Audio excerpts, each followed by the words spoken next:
Friends हम study करने वाले हैं डीजी की सेफ्टी के बारे में। डीजी में क्या क्या सेफ्टी होती है उसके बारे में स्टडी करने वाले हैं और स्टेप बाय स्टेप देखेंगे कि क्या क्या सेफ्टी डीजी के अंदर होती है और क्या क्या प्रिकॉशंस हम कर सकते हैं उसके बारे में हम जानेंगे। जो अपना डीजी है, डीजी का जो मेनली अलार्म्स आते हैं उसमें सेफ्टी के तौर पे तो high temperature, high water temperature होता है। हाई वाटर टेम्परेचर क्यों आता है उसके बारे में पढ़ते हैं।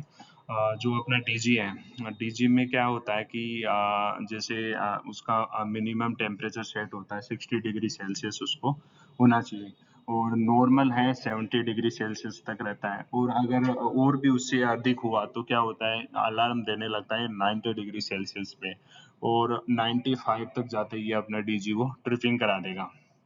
ये इसके रीजंस मेनली होते हैं कि हमारे जो कूलिंग टावर्स होते हैं, कुछ अपने जो डीजीज होते हैं उनमें कूलिंग टावर होते हैं, कुछ में रेडिएटर होता है। तो जिनमें कूलिंग टावर होते हैं उनमें लो वाटर लेवल होगा। लो वाटर लेवल होगा तो क्या होगा, हमने डीजी को जो लुब्रिकेंट्स लूब ऑयल होगा उसका टेम्परेचर है वो जो है डाउन नहीं हो पाएगा। तो इसलिए पहले कूलिंग टावर का जो पानी है वो चेक करें कि उसमें पानी है कि नहीं है।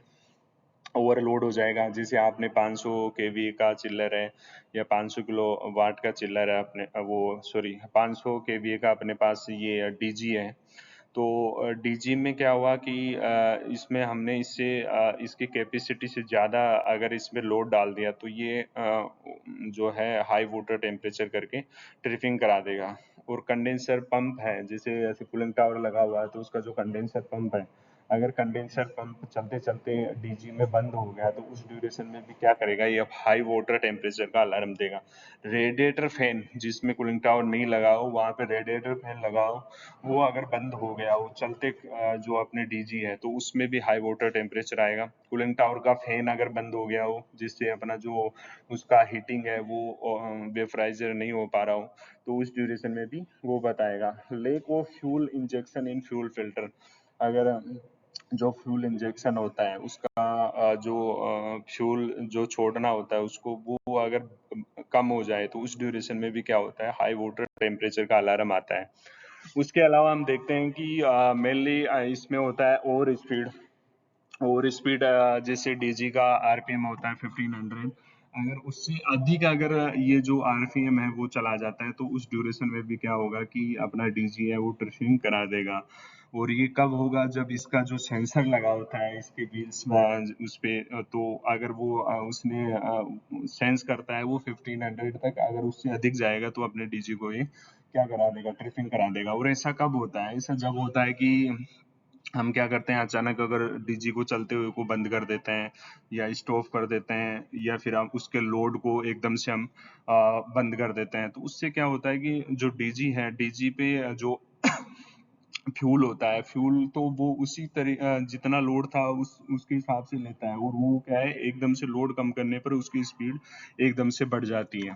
तो ये मेनली इसका रीजंस होता है। लो कूलेंट लेवल, अगर हमारा जो डीजी है, डीजी में कूलेंट लेवल अगर लो हो जाएगा तो उस ड्यूरेशन में क्या होगा कि अपना जो लो कूलेंट लेवल बता के अलार्म आएगा और अपना डीजी है वो ट्रिपिंग कर देगा, डीजी को स्टार्ट नहीं होने देगा।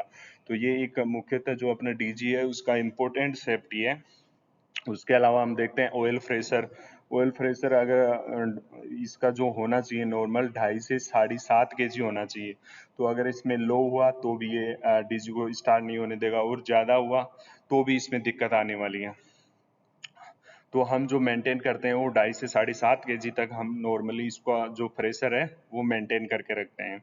लो ल्यूब ऑयल जब होगा अगर उसका जो है होस पाइप क्रैक हो जाए या फिर लीकेज रहे, ऑयल है वो लीकेज करता रहे थोड़ा थोड़ा, तो ये जो कंप्लेंट्स हैं वो कब आती हैं, जब हम डेली रूटीन ये चेक नहीं कर पाते अपने डीजी का। तो सबसे पहले इम्पोर्टेंट सेफ्टी ये है कि हमारे डीजी का हमेशा एवरी डे ये चेक होना चाहिए, जिससे हमें पता रहे कि क्या लीकेज हो रहा है, क्या अपने डीजी में कुछ दिक्कत तो नहीं आ रही है।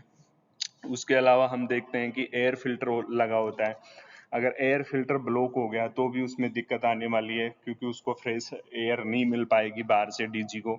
तो उस ड्यूरेशन में क्या होता है कि एयर फिल्टर में एक इंडिकेशन लगा होता है, अगर वो हमारा जो फिल्टर है वो चोक हो जाएगा तो उस इंडिकेशन में रेड इंडिकेटर आ जाएगा, और उससे हमें पता रहेगा कि हमारा डीजी है उसका एयर फिल्टर चोक हो गया है। Thank you guys, I hope आप सभी को पता चला कि हमारे जो डीजी है, डीजी की क्या क्या सेफ्टी होती है और क्या क्या हम प्रिकॉशंस कर सकते हैं हमारे डीजी के लिए। Thank you.